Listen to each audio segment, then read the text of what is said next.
I'm wondering what has been done in the way of formulating policy on open source to make sure that the open data is carried out properly.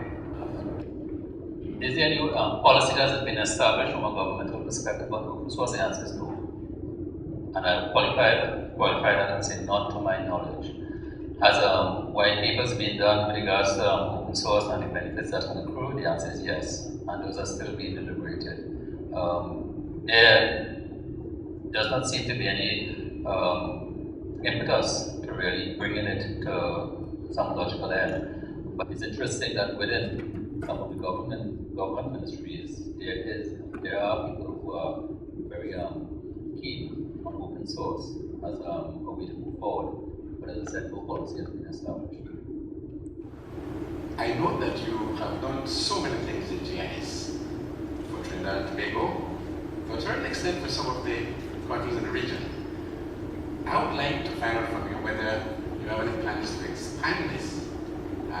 My country believes this is geographically far away, but I'm sure culturally very close.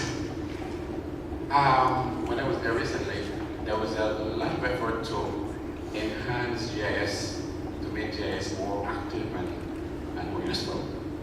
And I can see where they need a lot of support. So I hope that, my question is, are you happy on the plans, Dr. Ramlal? Would you comment what your plans are for the region? Meteorological survey. There were in fact a person from Belize, and he was moving actively to do more with GIS development. In addition to that, we have recently gone into discussions, that is the university, with the University of Belize, to set up more training, especially in GIS, at the University of Belize, so that we can offer perhaps joint training programs for people from Belize. So that in the first instance, yes, we are working towards training. I can't say that we are doing any consulting work. I'll probably have to ask one of my colleagues, Professor Bade, who has been extremely active in the Caribbean. But we have worked all of the Caribbean islands, from Jamaica all the way to Guyana, and we've done a lot of work. And we've done work for Sidera and Sedima, and we've done training courses in St. Lucia, in Barbados, in St. Vincent and Grenada. We've been working in Guyana at present. And at present, what the department is exploring is the possibility of online training, so that what will happen is that we can offer educational programs to be consumed in country, and only with a very short residency here at St. Augustine to do some of the hands-on things that cannot be done via online training. So that's how I'll answer you with respect to this. Thank you. My name is Rakesh Ragir from NAMDEFCO. Just want to throw two questions out there to the panel. First of all, when you look around the country, we see there's a lot of data sets that are available. Dr. Ramlal spoke about the data set lacking a number of qualities in terms of integrity, in terms of accuracy, in terms of timeliness, etc.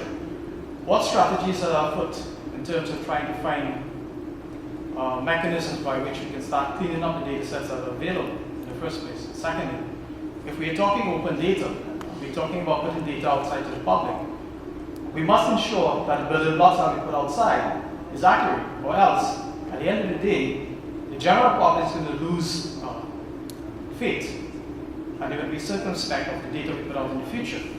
So before we start looking at setting up all the structures and all the mechanisms, we need to start looking at the very first basic elements, which are the data sets and how we're going to handle that.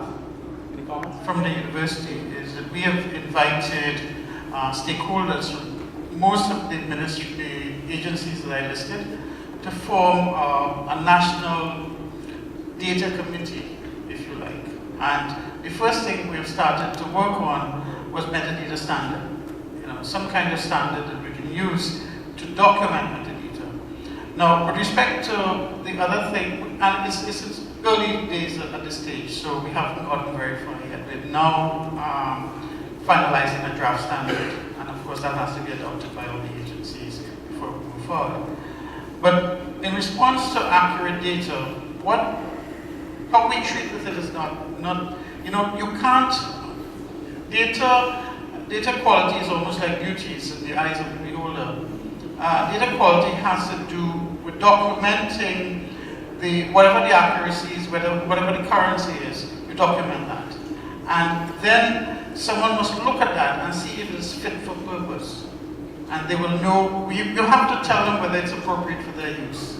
And in the metadata, it will do that.